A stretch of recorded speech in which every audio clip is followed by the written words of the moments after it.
What does it really mean to be who you are, especially when we talk about something seemingly fundamental like race? It feels straightforward at first glance, doesn't it? Yeah, exactly. But then you start peeling back the layers and, well, it gets complicated fast. It really does. So today on the deep dive, that's our mission. We want to unpack this really intricate and frankly evolving understanding of race and identity in our world today. And we're drawing on quite a stack of diverse sources you've shared with us, looking at it from different angles. Right. So where are we headed with this? Well, first, we need to tackle the big question. What even is race? We'll look at the science versus the social side of things. Moving beyond biology. Definitely. Then we'll get into this concept of transracial identity. It's pretty fascinating and definitely controversial. Hearing from people who actually identify that way. Yes, looking at their experiences. And then comparing that a bit to other identity claims, like transgender identity, and thinking about how society views them differently. Okay. And considering the history behind it all, too. Absolutely. Context is crucial here. Sounds like a real deep dive. It definitely invites us all to question some assumptions, maybe gain some new insights. Hopefully. So let's jump in. This fundamental question, what is race? I think for a lot of us, the gut reaction is biology, right? Something in our genes. That's the common understanding, yeah. But that's where the science really challenges things. How so? Well, from a scientific perspective, this idea of distinct biological races Yeah. just doesn't hold up to scrutiny. It doesn't. No. We looked at the work of population geneticist Alan Templeton, for instance. He makes it really clear. Human evolution is all about gene flow and admixture. Gene flow, meaning? Meaning people have always moved, mixed, had children together across continents for millennia. Yeah. Genes have been constantly throwing between populations. So not isolated groups. Not at all. We're basically one big interconnected evolutionary lineage. Any lines we try to draw are, well, kind of artificial from a strict genetic standpoint. So the differences we see are more superficial? Genetically speaking, yes. Most human genetic variation, the differences between individuals exist within any given population, like people in the same town. Not between populations like people from different continents. The differences between populations are actually tiny in comparison. It's quite remarkable, really. Mm-hmm. Humans are one of the most genetically similar species on the planet. Wow. Okay. So if biological race isn't really a thing scientifically, Right. then what are we talking about when we use the word race? Because we use it all the time. Exactly. And that's where we shift to race as a social construct. Something society created, not biology. Precisely. If you look back historically, people didn't primarily classify each other by skin color. It was more about tribes or nations or religion. Like Persians, Greeks, Jews, Saxons. Exactly. Our sources point out that this idea of dividing the whole world up by color, what we now think of as race, is relatively modern. When did that start? It really took root in European thinking after the Renaissance. Figures like Blumenbach in the late 1700s started proposing these categories based on, believe it or not, skull shapes. Skull shapes. Seriously. Seriously. And importantly, this classification system became deeply tangled up with justifications for power structures, colonialism, and white supremacy. Okay, that makes sense historically. And one of our sources on ethnicity brings up this debate too, right? Between primordialism The idea that ethnic groups are sort of ancient and fixed, and constructivism. which sees identity as more shaped by society, by rules, by interactions. And many social scientists lean towards constructivism. Yes, people like Frederick Barth and Eric Wolf really emphasize that ethnicity isn't some inherent thing you have, but something that emerges from how groups interact with each other. Defining us versus them. Exactly. That's a huge part of it. An ethnic group is basically a named category where people feel they share some kind of social background or ancestry. And that creates a strong group feeling. A very strong feeling, yeah. It can cut across economic lines even. But here's the interesting part. Yeah. While these groups might feel ancient, a lot of the specific traditions or values they emphasize are often much more recent inventions than people realize. Really. The things that feel timeless. Sometimes, yes, they might be developed or solidified in response to specific events or interactions with other groups, and then they get passed down and feel like they've always been there. It's constantly being made and remade in a way. You could say that it's dynamic. And that connects to the U.S. situation, right? The melting pot idea, though maybe stew is better. Huh, perhaps. Yeah, the U.S. is incredibly diverse. One source mentioned over 37 ancestry groups with more than 1 million people each. And we're seeing this shift even officially, like on the That's census. a really significant point. You can now self-identify your race, even pick multiple races. Yes, that's a huge change from the past, where identity was often imposed, like the Right. one-drop rule. Why the change? It seems driven by these evolving ideas about individual autonomy, about your right to define yourself, self-transformation. So even official systems are acknowledging that race isn't fixed. It certainly points that way. It shows racial categories are becoming more fluid, less rigid, even in how the government counts people. It underlines the social aspect. If the rules can change based on self-perception, it's clearly not just biology. Okay, so we have this backdrop. Race as a social construct, growing fluidity, more emphasis on self-identification. Right. So what happens when someone feels like a really deep internal connection to a race that's different from the one they were, born into or assigned? Yes. That brings us directly to this concept of transracial identity. Which has definitely been in the news and sparked a lot of debate. A huge amount of debate. The term started popping up more formally in scientific discussions around 2017 or so. And what does it generally mean? It describes individuals who feel a strong identification with, or maybe an attraction to, an ethnicity or nationality that's different from their, quote, innate one. The one society usually perceives them as having. Exactly. And comparisons get made, sometimes controversially. To transgender identity, because of the trans part. That's one comparison. Some psychological literature has even drawn parallels to body integrity dysphoria. That's the condition where people feel a limb doesn't belong to them. Right. The connection being made, I think, is about that feeling of mismatch, that your external reality, in this case race, doesn't align with your internal sense of self. Can we make this more concrete? Do the sources give examples? Yes. There was a small study mentioned. It found people from almost all backgrounds identifying with almost any other race. Like what? Like individuals born Caucasian identifying as African, or the reverse, African identifying as Caucasian, or someone born Brazilian identifying deeply as Caucasian German. So it's not just one direction. Not at all. It seems to span a wide range of desired identities. Did this study find out why? What motivates this? Well, interestingly, it didn't find a link to just general unhappiness with life. It wasn't necessarily people who were dissatisfied overall. Okay. But it did suggest that transracial individuals report higher rates of mental health challenges compared to the general population.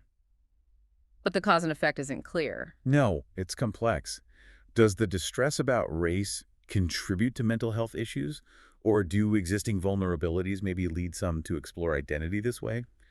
We don't really know. What was clear? A key factor seemed to be unhappiness with their physical appearance, a feeling that their body, their ethnicity just didn't match who they felt they were inside, that internal discord or dysphoria. We also saw a really personal story from that Reddit community, the diracial community. Yes, that was quite powerful. Someone who felt connected to Japanese culture from childhood got bullied for how they looked. And found acceptance, even happiness, by adopting Japanese makeup and hairstyles. To the point where others started seeing them as Asian. Which was validating for them, clearly. And their question, why can't we be the race we choose? It really hits home, doesn't it? It does. That desire to be true self. It sounds like a search for authenticity. Absolutely. And the motivations seem really varied. Another source, Defending Transracialism, or RCTA, RCA. stands for Race Change to Another. It suggested that for some, maybe particularly white individuals exploring that, it provides a core identity they felt they lacked. A search for belonging or distinctiveness. Perhaps. For people from other backgrounds, though, the motivations might be different, sometimes linked to experiences of racism or wanting to distance themselves from negative stereotypes associated with their birth culture. Like ghetto culture or poverty, as the source mentioned. Yes, those were examples given. Trying to escape perceived stigma. Or sometimes it's about attraction towards another culture. Right.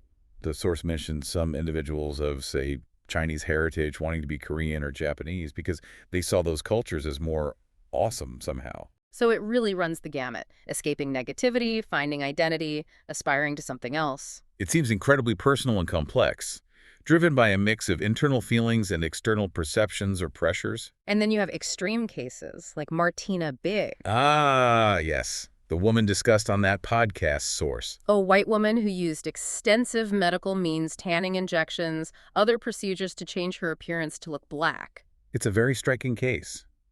Especially her claims, which sound scientifically impossible, about being able to have a black baby because of the injections. Yeah, that part sounds dubious, but her case highlights the intensity of the desire, right? To physically match the chosen identity. Definitely. The lengths she went to for physical alignment are, well, extreme. And her comment about having bad times as a white girl. Suggests a deep dissatisfaction with her original identity was part of it, too. It seems likely. It really forces you to think about how strong that drive for congruence between the internal and external self can be. Okay, so we have these different expressions, different motivations, but here's the really interesting part, I think. The societal reaction. Yeah. Why does it seem like society, broadly speaking, is more accepting of some trans identities, like transgender, than others, like transracial? Think about Caitlyn Jenner versus Rachel Dolezal. The responses were worlds apart. That's a crucial question, and the transreads.org source really digs into this using the idea of boundary work. Boundary work, like drawing lines. Exactly. It's the effort groups make, consciously or unconsciously, to define what counts as a legitimate identity claim and what doesn't. And how did that play out with Dolezal and Jenner? Well, the criticism of Dolezal, the white woman identifying as black, consistently framed her actions as a choice. She lived a lie, was called opportunistic, accused of gaining benefits, of cultural theft. The narrative was negative, focusing on deception and appropriation. Very much so. Whereas with Caitlyn Jenner, the narrative was overwhelmingly about authenticity. She was a woman, she was being true to her innermost self, she wasn't harming anyone. So discovery versus deception.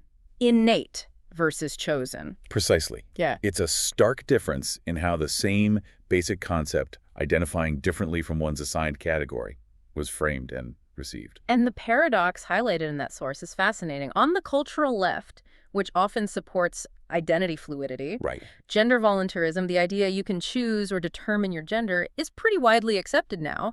Hegemonic, the source called it. But racial essentialism, the idea that race is fixed and you can't change it, is still dominant when it comes to race. That seems contradictory. It does seem contradictory on the surface. But there are reasons for this difference in acceptance. Like what? A major one is how these claims have been framed in terms of civil rights. Transgender identity has been fought for very successfully as a civil rights issue. About liberation from oppression and discrimination. Exactly. It's about affirming an identity that was denied or punished. Legal and social structures have started to recognize and protect trans rights based on this framework. Okay, and transracial claims. They haven't had that same civil rights framing. Instead, they often face criticism for potentially undermining existing civil rights agendas. How so? The concern is that if race becomes purely a matter of choice, it could weaken the collective identity of marginalized groups who have organized and fought for rights based on that shared racial identity and shared experience of racism. So it could fragment communities and dilute their political power. That's the fear, yes. Especially concerning cultural appropriation, the idea of taking elements from a marginalized culture without understanding or respecting their context, particularly when the black identity is involved. Which the sources noted is still more closely policed. Right. Because of the specific history of slavery, oppression, and the ongoing fight for justice, the idea that someone could just opt in without that lived history is deeply problematic for many. And people arguing against transracial identity often point to biology, right? Like skin color is verifiable. Yes, they use that language of objective reality, trying to ground race in something you can see and measure, unlike internal feelings. But here's a twist. There is a twist. While people talk about choice and autonomy for identity, sometimes objectivist language like nature or essence gets used to legitimize identities too. That's a really subtle but important point from the sources. For instance, transgender identities are sometimes legitimized by framing them as innate, as given by nature, not just chosen. So using nature to validate subjectivity. Kind of, yeah. It helps underscore the legitimacy in a society that still values the natural. And similarly, sometimes people legitimize choosing a different ethno-racial identity by pointing to, say, distant but objectively verifiable mixed ancestry. Finding a biological hook, however small, to hang the choice on. Exactly. It shows how complex the arguments around legitimacy are, using both subjective feelings and appeals to objective facts. So wrapping this up, what does this all mean for how we understand identity now and maybe in the future? Well, the trend towards recognizing autonomy seems clear in some areas. Look at the census allowing self-identification. That's a big institutional shift. And the decline of things like the one-drop rule opens up more options, especially for younger people from mixed backgrounds. Huge options. They have much more freedom to navigate and define their own identity than previous generations did. The categories themselves are becoming less rigid. But as we discussed, some boundaries remain stronger than others. Yes, the concept of migration touches on this.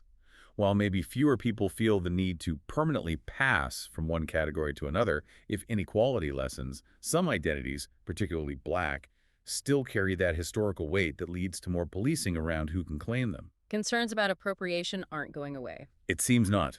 The past really does continue to shape how identity is understood and negotiated in the present. So after this deep dive, we've journeyed from debunking biological race to understanding it as a social idea, and then exploring these complex personal experiences of transracial identity. We've seen how it really challenges our neat categories, forcing us to think about self-perception, societal views, and how we decide which identities are valid. And the contrast between how transgender and transracial identities are treated really highlights that tension, doesn't it? Between fluidity and fixedness, and how civil rights and cultural stories shape acceptance. It absolutely does, which leads to a pretty big question for everyone listening, I think. Exactly. In this world where identity is clearly this mix, biology, society, personal feeling, what's our responsibility? How do we engage with self-identification respectfully, Yeah. especially when it pushes our buttons or challenges what we thought we knew? That's definitely something to chew on. This whole conversation shows the discussion about identity is nowhere near finished. Far from it. And maybe the future isn't about finding the right boxes, but about getting more comfortable with the whole messy, complex spectrum of human identity.